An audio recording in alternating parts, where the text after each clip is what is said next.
ममता कुलकर्णी, एक विवादास्पद सफर से आध्यात्मिकता तक की अनोखी यात्रा। जो कभी बॉलीवुड की चकाचौंध भरी दुनिया का चमकता सितारा थी, आज एक नई पहचान के साथ सामने आई है। उनका जीवन हमेशा से रहस्यों, विवादों और चर्चाओं से भरा रहा है, लेकिन उनकी कहानी सिर्फ शोहरत और विवादों तक सीमित नहीं रही। ये कहानी एक अनोखी यात्रा की है, एक ऐसी यात्रा जिसमें प्रेम, आत्मा और आध्यात्मिकता का संगम है। बॉलीवुड की चकाचौंध और विवादों का साया। 90 के दशक में ममता कुलकर्णी बॉलीवुड की चर्चित अभिनेत्रियों में से एक थी। उनकी खूबसूरती और अभिनय ने उन्हें स्टारडम के शिखर पर पहुंचा दिया, लेकिन इस चमकदार करियर में विवाद भी हमेशा उनके साथ रहे। टॉपलेस फोटोशूट से लेकर उनके बयानों तक हर चीज ने सुर्खियां बटोरी। ये वो दौर था जब ममता को एक बेबाक और निडर अदाकारा के रूप में देखा जाता था। प्रेम और अंडरवर्ल्ड का कनेक्शन। साल 2000 ममता के जीवन में एक बड़ा मोड़ लेकर आया। इस साल उनकी जिंदगी में विक्की गोस्वामी नामक व्यक्ति की एंट्री हुई। विक्की गोस्वामी केवल एक आम इंसान नहीं थे, बल्कि एक कुख्यात ड्रग माफिया के रूप में पहचाने जाते थे। ममता ने विक्की से प्यार किया और इस प्यार के लिए उन्होंने अपनी पूरी जिंदगी को बदल दिया। जब दुनिया उनके इस फैसले पर सवाल उठाने लगी, तो ममता ने साफ कहा, मैंने उससे प्यार किया और प्यार में सही या गलत का सवाल कहां आता है। इस बयान ने उनके साहस और उनके फैसले की मजबूती को दर्शाया।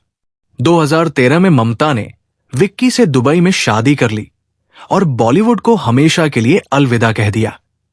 लेकिन यह रिश्ता मुश्किलों से भरा था। विक्की पर ड्रग तस्करी के आरोप लगे और उनकी गिरफ्तारी ने ममता की जिंदगी को और जटिल बना दिया।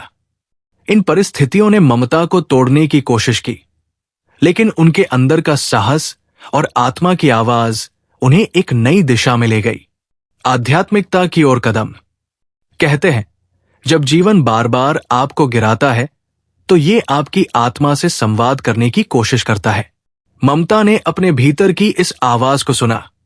उन्होंने महसूस किया कि उनका प्रेम केवल विक्की तक सीमित नहीं था। ये प्रेम उनकी आत्मा की उस गहराई तक था जिसे वे अब तक नहीं समझ पाई थी। यही एहसास उन्हें किन्नर अखाड़े तक ले गया। किन्नर अखाड़ा, जो सनातन धर्म के परंपरागत अखाड़ों से अलग है, ममता के लिए एक नई शुरुआत का प्रतीक बन गया। इस अखाड़े में सांसारिक मोहमाया का त्याग अनिवार्य नहीं था, जो ममता के लिए सही स्थान साबित हुआ। यहां उन्होंने अपने भौतिक और आध्यात्मिक जीवन के बीच संतुलन बनाते हुए अपनी नई यात्रा शुरू की।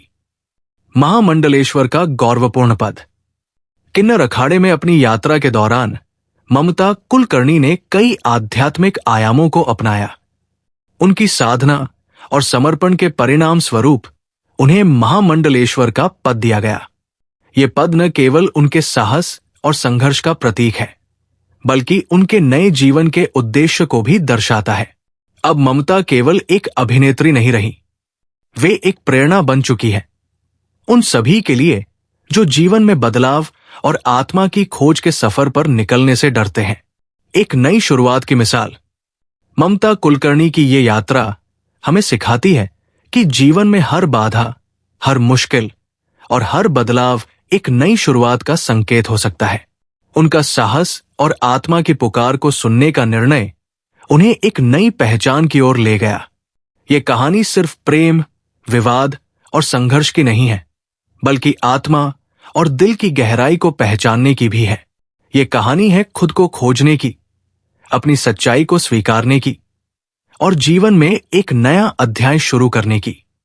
आपकी राय ममता कुलकर्णी के इस साहसी और प्रेरणादायक सफर के बारे में आप क्या सोचते हैं? क्या ये कहानी बदलाव और आत्मा की पुकार का सबसे बड़ा उदाहरण नहीं है? अपनी राय हमें कमेंट में जरूर बताएं। अगर दोस्तों आप इस चैनल पर नए हैं तो चैनल को सब्सक्राइब और वीडियो को लाइक जरूर कर दें। मिलते हैं नेक्स्ट वीडियो में। Thanks for watching.